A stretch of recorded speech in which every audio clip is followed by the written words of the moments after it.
Hello and welcome to Colin Bradley Artcast. I'm Stephen Bradley. And I'm Colin Bradley. We've had some internet troubles getting to this point. I'm really hoping that this recording works because we've been having some issues, technical issues this morning. Mm, We've tried this podcast a few times, so fingers crossed that we get to do this one this week. It's been a bit of a slow start, but anyway, how are you doing, Dad? I'm doing all right, Steve. Thank you. Now, it's very stressful, isn't it, all this? Gosh. I'd rather, Technology eh? technology is amazing when it works. Oh, yeah, absolutely. Yeah, And when it doesn't, it really throws us off, and we rely on it so much, don't we now? we do. Absolutely, yeah. But I'm fine. Yes, Good. I'm fine. Thank you very much. Excellent. Did you have a nice birthday? People might not have realised it was your birthday recently. Yes, I did. Yeah, it was very nice. It's nice. We saw family, and we had a nice day. So yes, we didn't do very much except entertain, which is great.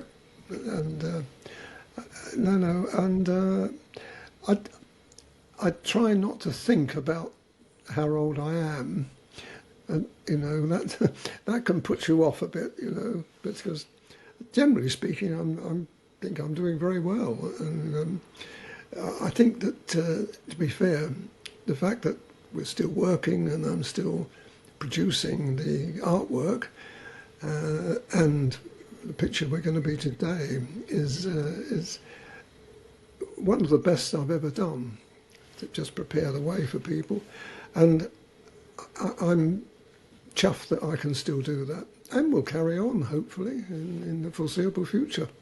Absolutely, yeah, 100%. Let's show that picture now to everyone so that they can see it on screen.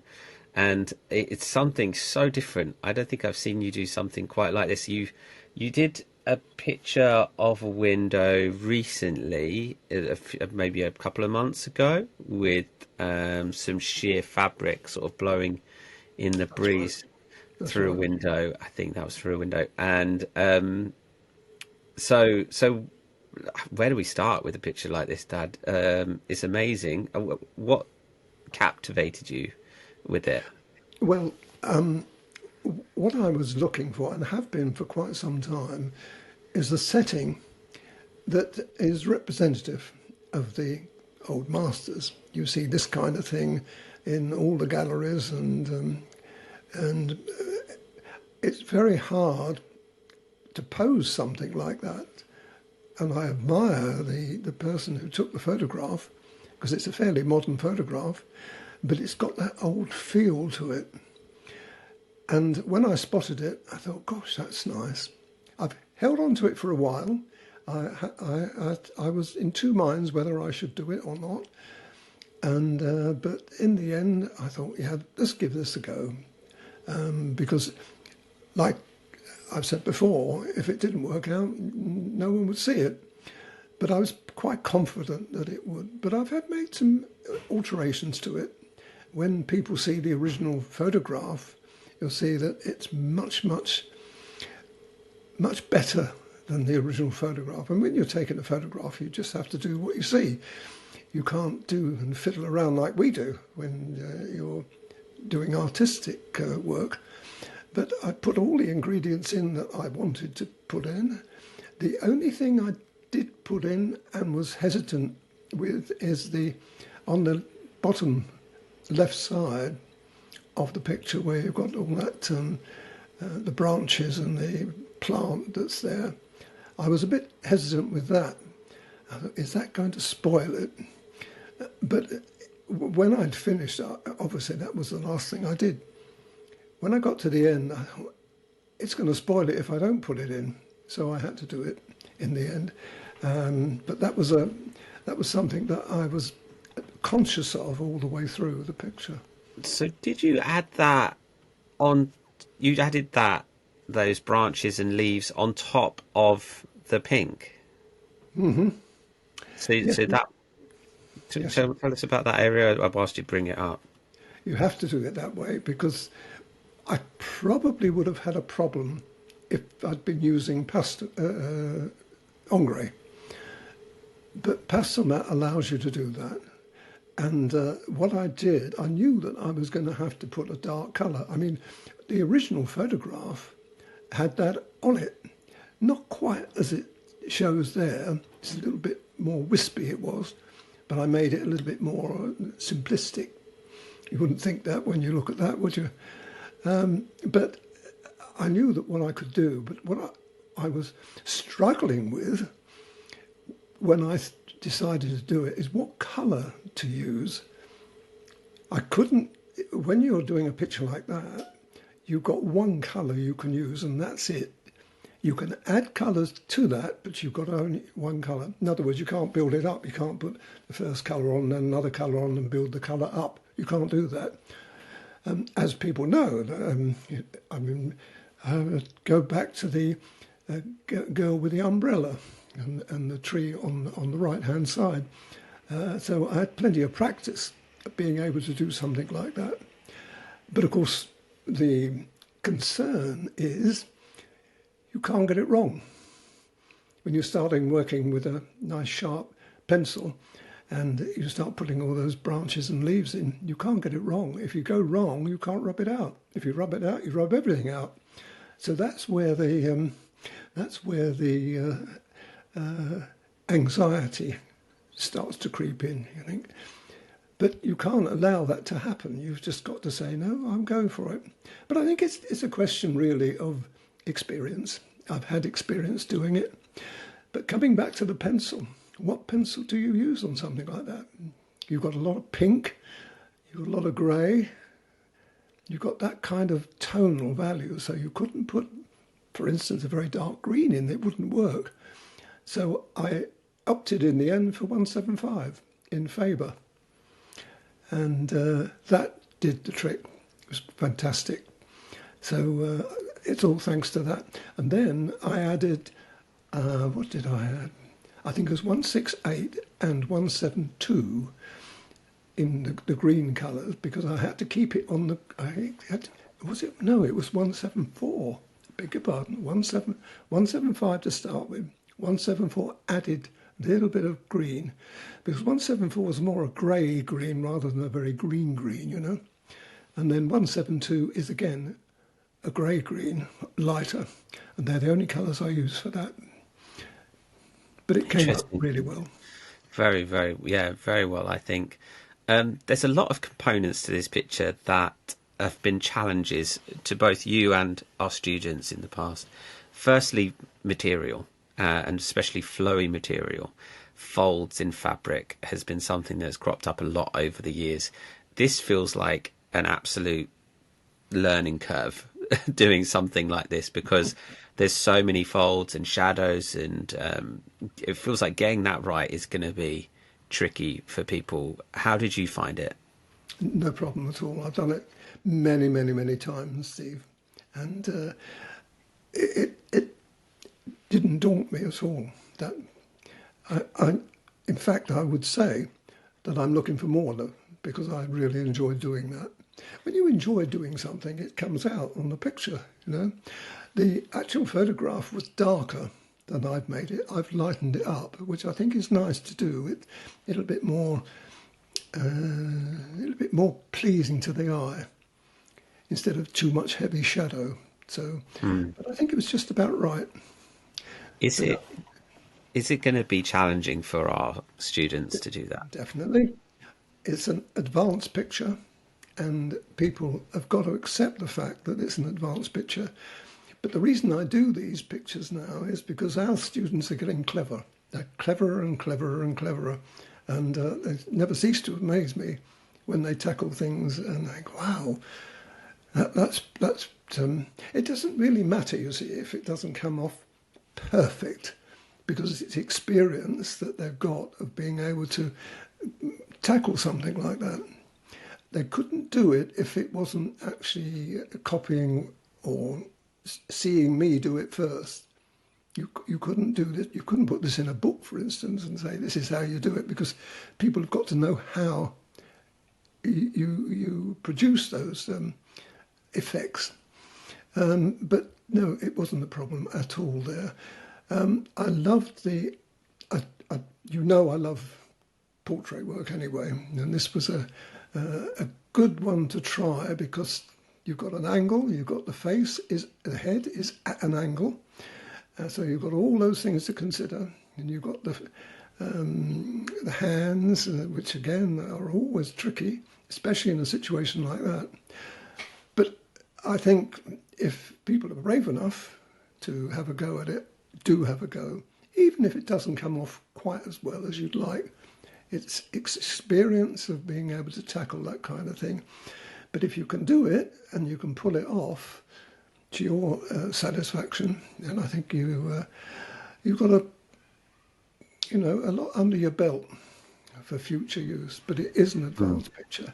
But I think I hope that when I do something like this, people like to see it being done, seeing how particularly the folds in the gown there can be produced, and the technical side of that. So Yeah, I was very pleased with it. this does feel like a very technical picture. The other area that I am curious about is the light coming through the window. Now that I'm trying to analyze what you've done there and seeing that it's such a effective result that you've pulled off there, and I'm trying to break it down. Is it actually simple to achieve in terms of the structure of it? Because the effect, I think, is greater than the actual technicality of getting it in there. You know, the effect that you see is like, wow, that looks amazing. Is it hard to do that?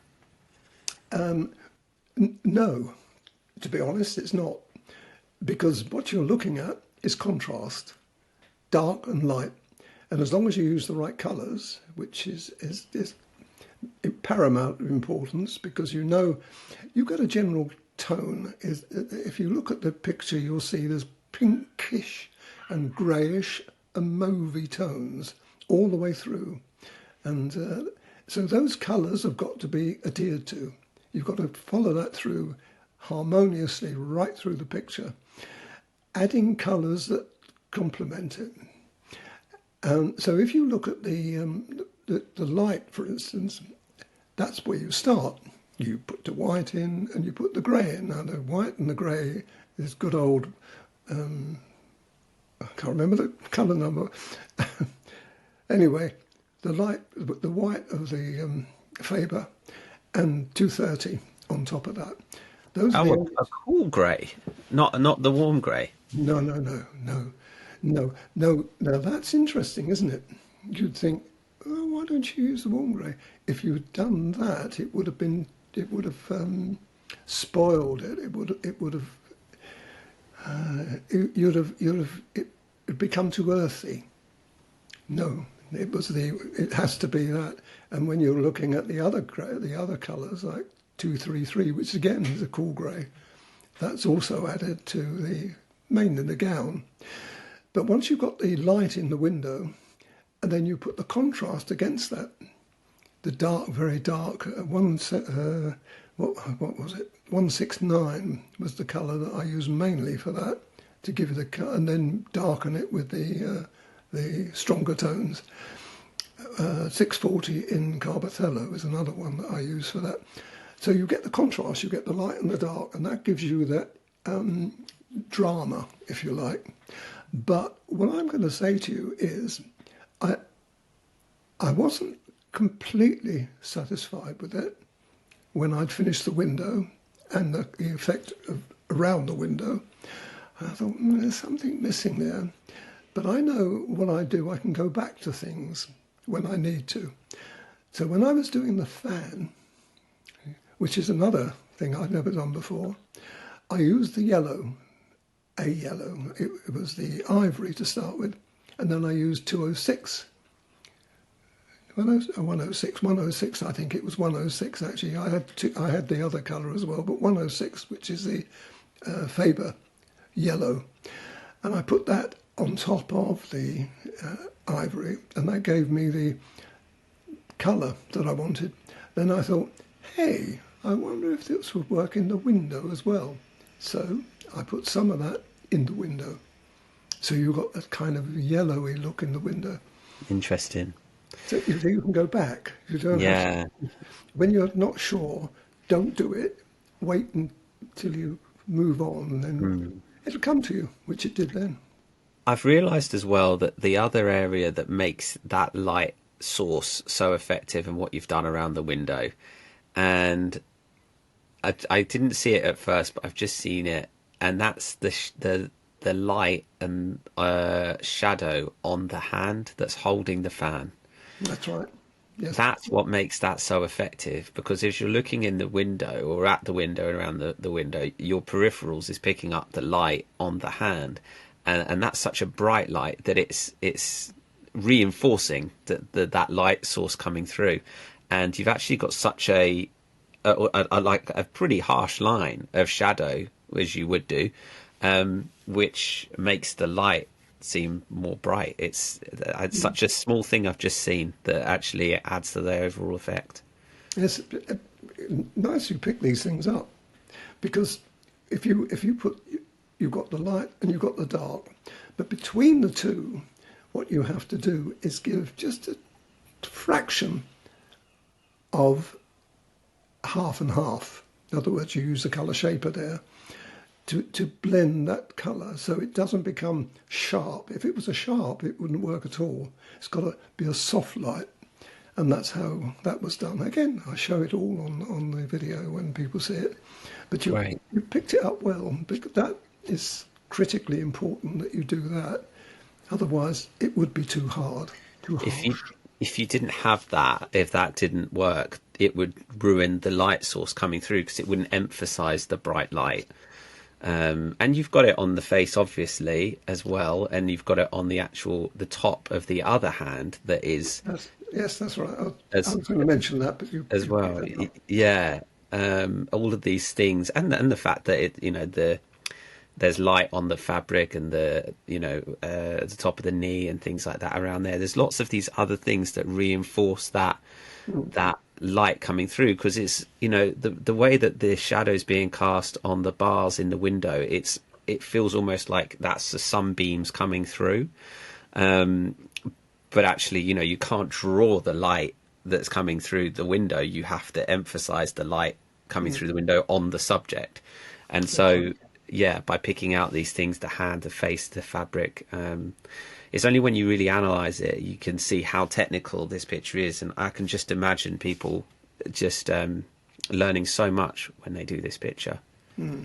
Oh, it's a learning curve. There's no doubt about that. That's why I want people to try it, even if they don't totally succeed. Trying it is important, and there's a lot of information, and that information will transfer itself to more pictures, to other pictures. The problem I've got really, Steve, now is what do I do next? When you do something like this, you think, I enjoy it so much and I want to do another one exactly the same, but I can't. So what I'm doing next, believe it or not, is another shadow picture. Oh, excellent. Going back to the old shadow picture, but it's not a million miles away from the idea of this. I won't spoil it in another way, but when you see it, hopefully it'll be next week, you'll see that, oh, Colin was talking about that similarity. But it's a shadow picture using the four colours that we know and love. So I'm looking forward to that. Great. And then I shall break off and I shall do. I've got a dog and I've got a cat and I've even got a lion in the pipeline. So I'm hoping to do those in the future. But Excellent. it's nice to get something like this under your belt, because it's something that you if you really enjoy doing something like this, which I do, and when you're sorry that you put your signature on and it's finished because you'd like to do more, it leaves you with a thirst and an enthusiasm and a passion to search, and I am searching for more of that kind of thing. Brilliant, brilliant. I think it's great, and it's really nice to see. It's nice to talk about, and I'm sure our members are going to love doing it too. I'm aware there are a lot of pictures as well that we talk about one pretty much 99% of the time. We talk about one every week, so there is obviously a huge backlog of pictures that we've got to edit, and with my workload here and the baby and everything like that, I'm not able to keep up with you. So there is obviously a delay in getting pictures out to you. I have just recently done the Gosling, edited the Gosling and put that up. So that was from a long time ago, but I'm working through pictures and trying to get them up. I know that there are different priorities for people who would like to see certain ones before others. So I try and take that into account. So if people do have a picture that they've seen over the last however many months and gone, I would really like to see that next, let me know, and I'll do my best to prioritise that one next. These pictures take quite a long time, with two cameras especially. It take quite a long time to edit, and with everything else, jobs and everything, other things that I have going on, it's quite hard to squeeze it all in and look after a toddler, and run the shop and everything. So we're trying our best, but I just wanted to touch on that and say that they are coming. Every picture that we've spoken about, you've recorded, so they are all going to be lessons, and you will all get to tuck into them.